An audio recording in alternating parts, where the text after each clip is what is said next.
A Google usa PHP. Ok? Então, a Google é uma das maiores empresas do mundo. Na internet, seguramente é a maior. Tati. O aluno Ronaldo ele diz assim: este exemplo que foi dado aí do robô Mané é uma linguagem lógica de Visual Basic. Exatamente. Que não é, desculpe, viu, Ronaldo, que não é muito diferente do Java, que não é muito diferente do PHP. Então nós usamos aqui uma linguagem chamada português. Nós criamos essa linguagem só para ensinar vocês como é que faz. Mas essa linguagem, a lógica de programação, ela não muda absolutamente nada de linguagem para linguagem. Quem aprende uma linguagem consegue aprender qualquer outra linguagem, desde que no mesmo paradigma. Então quem aprende Visual Basic aprende Delphi. Quem aprende Delphi aprende Visual Basic. Agora, quem aprende Visual Basic não necessariamente aprende PHP, que é um outro paradigma de linguagem para a web. Mas quem aprende PHP aprende, por exemplo, C#.NET, aprende Java. Java já é um outro paradigma, né? Mas aprende também. Ou seja, dentro do mesmo paradigma, pouco importa a linguagem que você utiliza. O que importa é que você conhece lógica de programação. Isso é que é importante desenvolver, não a linguagem em si. Tati. Não temos mais dúvidas. Ok, pessoal. E o próximo slide, coincidentemente, está aí a resposta que o nosso querido Ronaldo de Serien disse, né? Linguagem de programação, portanto, é um dicionário de instruções lógicas compreensíveis por um dispositivo. Aí tem o Java, tem o C#, C++, que é uma linguagem mais de baixo nível, para quem quiser programar chip mesmo, programar ROM, EPROM e tal. Tem o COBOL, que é uma linguagem que não é mais usada hoje, mas muitas empresas grandes ainda utilizam. Tem o Delphi, ou Delphi, né? Que é utilizado por muitas empresas, principalmente no Nordeste, onde o Delphi conseguiu um mercado muito mais interessante do que a Microsoft com o Visual Basic. O PHP, né, para quem quer desenvolver para a web. E o Pascal, gente, que é uma linguagem mais científica, né, não é mais muito utilizada assim como o COBOL. Ok? E o Oriental, isso não existe não, tá? Esse Oriental foi a linguagem que a gente acabou de ver, que é chamado português orientado a objeto, tá? Vocês vão ver isso depois, não se preocupa não. Ok, gente? Agora que nós falamos sobre linguagem de programação, vamos nos aprofundar um pouquinho mais nisso. Tipos de linguagem de programação. Ok? Então vamos lá, Billy, aqui atrás. Linguagem de máquina são linguagens de programação de baixo nível, né? Muito próximas dos zeros e uns, como vocês estão vendo aqui nesse nosso nerd, que está em frente ao computador, né? Olhando, por exemplo, uma coisa muito complicada chamada linguagem de máquina, né? Tá bom? Existem as linguagens compiladas e as linguagens interpretadas, tá? Interpretada e linguagem compilada, gente. É simples, tá? O Java, por exemplo, é uma linguagem interpretada, ou pseudo-interpretada, né? O Delphi, o Visual Basic, são linguagens compiladas. Vamos fazer aqui uma pequena analogia. Uma linguagem compilada é uma linguagem que você escreve no editor de textos, você submete a um processo chamado compilação, e um compilador, que é um tradutor, vai traduzir essa linguagem que está lá em Visual Basic para uma linguagem de máquina e vai gerar um código executável, um programa .exe da vida. Ok? Já, por exemplo, uma linguagem como PHP, ela não gera nenhum .exe, ela não gera nenhum código executável. Por quê? Porque ela é interpretada em tempo real. Então, quando você escreve um programa em PHP, o teu browser, tá, que tem lá o plugin do PHP no servidor, ele vai ler linha a linha e executar linha a linha, sem precisar necessariamente gerar um programa executável no teu servidor ou no teu computador. Então essa é a diferença de linguagem interpretada para linguagem compilada. Entendeu, Tati? Ok? Ok, pessoal. Bom, vamos dar aqui um sobrevoo na história, tá? Vamos passar, o nosso tempo está se acabando, né? Se bem que há controvérsias, viu, Billy, com relação ao tempo, tá, Billy? Há controvérsias, tá?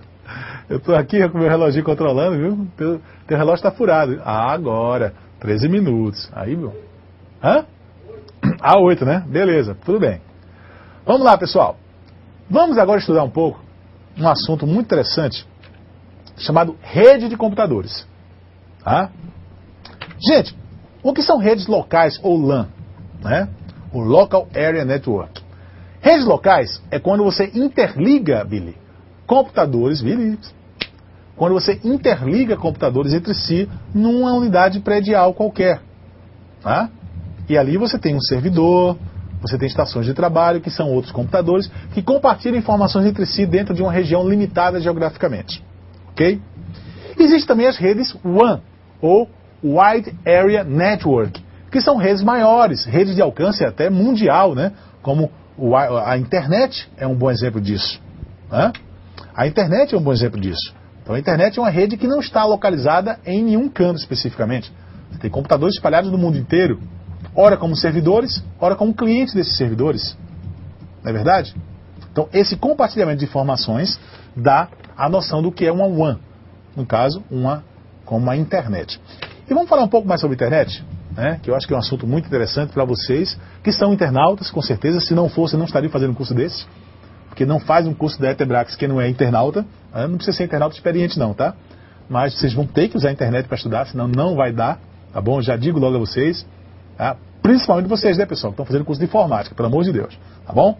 Então, vamos falar um pouco sobre a história da internet. A internet começou como a ARPANET, que é a vovó da internet. Isso foi lá na Segunda Guerra, na Guerra Fria, na verdade, tá bom?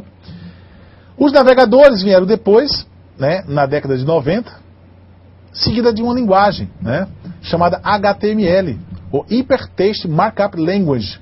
Então, para que serve o HTML? O HTML foi uma invenção inglesa, tá? Muita gente pensa que é coisa de americano, não é.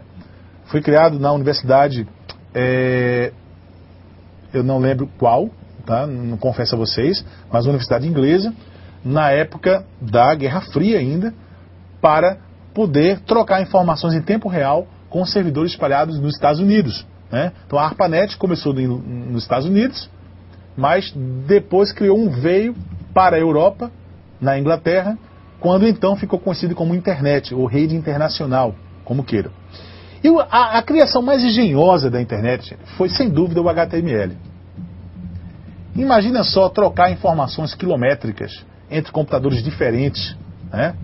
Então, os profissionais inteligentíssimos que criaram o conceito do HTML pensaram, olha, para eu ter uma informação formatada num computador de uma pessoa, eu não preciso carregar tudo que tem no servidor e jogar lá.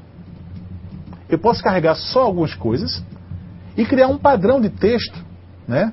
E texto, vocês sabem que trafega muito mais rápido na internet do que imagem, do que som, e fazer com que esses textos codificados reproduzam o que eu teria naquele servidor. Então, por exemplo, uma página amarela, de fundo amarelo, eu não preciso trazer uma imagem GIF, ou BPM, BMP, ou JPG, lá do servidor inteiro para o meu browser. Isso iria levar muito tempo.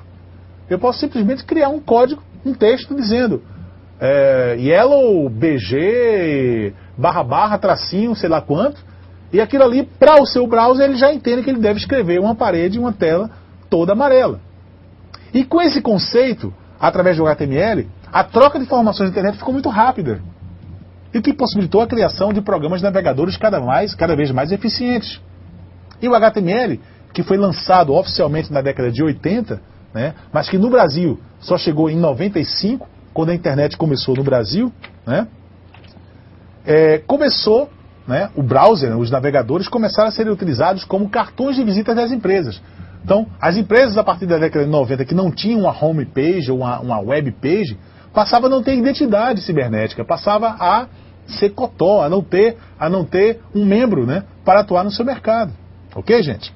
Depois do HTML, né, veio o conceito do e-mail, que é um outro protocolo de comunicação, SMTP, POP3, né, inicialmente. Hoje já tem webmail via HTTP, mas que o e-mail era uma possibilidade que as pessoas tinham de eliminar o famoso carteiro. Eu não preciso mais mandar cartinha para ninguém. Eu posso mandar e receber mensagens eletrônicas. Foi uma outra revolução. Imagina como eram nossas vidas antes de 1995, né? Eu não consigo imaginar como é que eu vivi de 1966 até 1994 sem e-mail. Eu não consigo, realmente foi um feito para mim ter sobrevivido todo esse tempo sem e-mail, né, Tati? Tá bom? Mas é coisa nova, hein? De 95 para cá. Tati, tem alguém perguntando alguma coisa? Não, nada, tudo tranquilo. Tranquilo? E com e-mail, com HTML, criou-se um negócio na internet chamado provedor.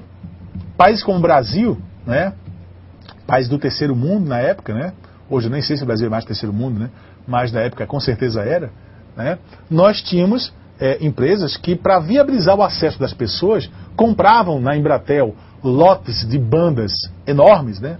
Pagavam fábulas para a Embratel e vendia a granel para os usuários domésticos, né? Eu lembro que a minha primeira internet de escada, eu pagava R$20 por hora. Imagina, né? Eu pagava R$ 20 por hora para ter acesso à internet. É loucura isso, né? Fora o que eu gastava de linha telefônica, ainda tem isso, né? E se eu tivesse em outra cidade, eu ia ter que discar interurbano, era aqui, ó. Loucura, imagina. Isso só faz, sabe quanto tempo, gente? Faz o quê? 20 anos. Só 20 anos, pouco tempo. Imagina como a nossa vida era antes disso.